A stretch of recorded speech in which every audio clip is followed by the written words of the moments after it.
Hey guys, Derek Hudnall here with Trapper Tackle. It's Wednesday. It's time for Trapper Tackle Tech Talk of the Week on Wednesdays. And I wanted to spend a little bit of time with you guys on some soft plastics, some rigging, but the key word for today is control. It's ensuring that you keep control in every aspect of your soft plastics, especially when you're fishing on the bottom.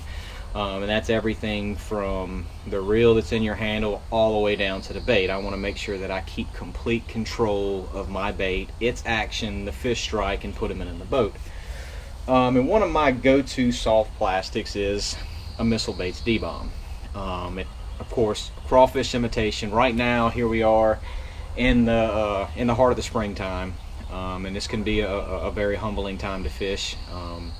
Because the fish are always in transition. Well, this is also a time in many parts of the country where crawfish start coming out. They hibernate during the wintertime, they start coming out. It's high protein diet meals for a lot of the fish, so I'm a big soft plastics guy, especially this time of the year.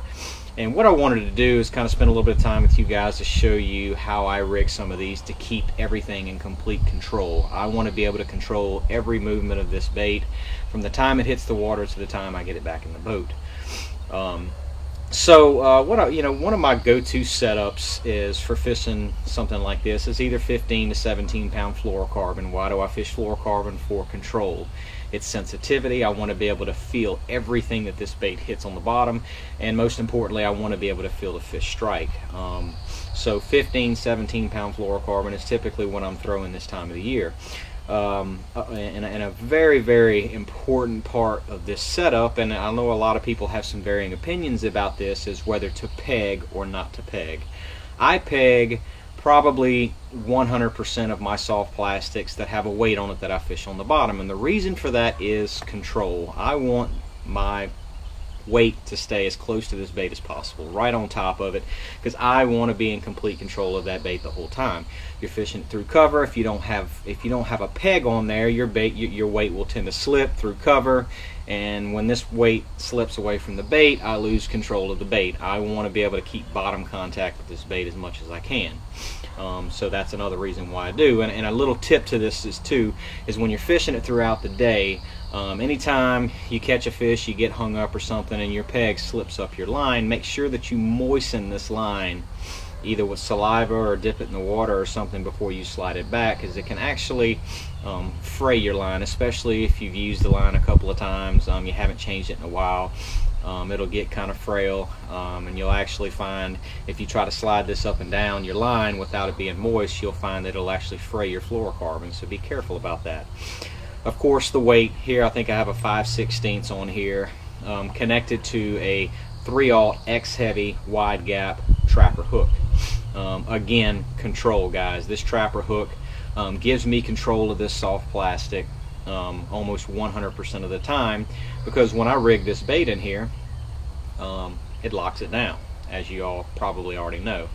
Locks it down, skin hook it on the back. I have complete control of this bait, not going through near as many soft plastics, and I can keep this soft plastic completely straight on this bait every single time. Again, I'm staying in complete control of this bait from start to finish.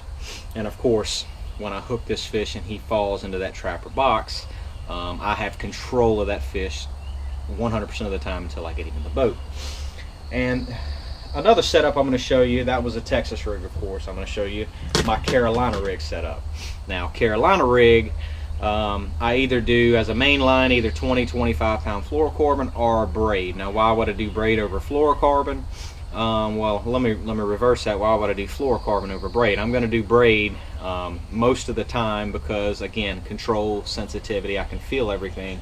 I'll go to fluorocarbon if I get around a lot of educated fish, like where I just came from in Lake Chickamauga, where the fish are very educated. They see a lot of Carolina rigs, so I try to put everything in my favor, everything towards my favor as I can. But again, on a Carolina rig, I peg it.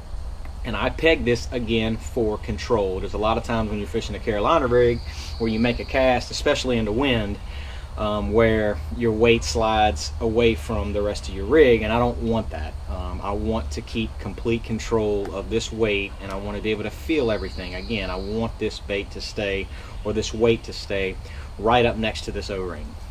But I have the weight my peg, my weight, a bead. Again, this bead is for noise. You know, whenever I'm pulling it across the bottom, the bead's hitting against is hitting against my O-ring or my swivel to give it a little bit of noise that attracts those fish. A swivel I put somewhere between an 18 and 24 inch leader.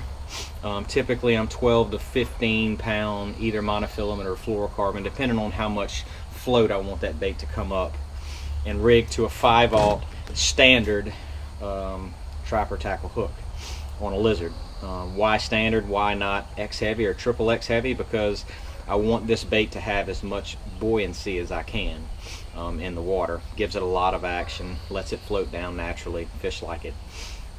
That's all I can say about that. But again, guys, you know, your tip of the week is control. Just remember that. Make sure that everything is in your control 100%. I guarantee you, if you start concentrating more on control of your baits, it's going to make you a better angler. But thanks, guys. I hope this helps out, and I hope everybody's having a great day. Thanks. Bye.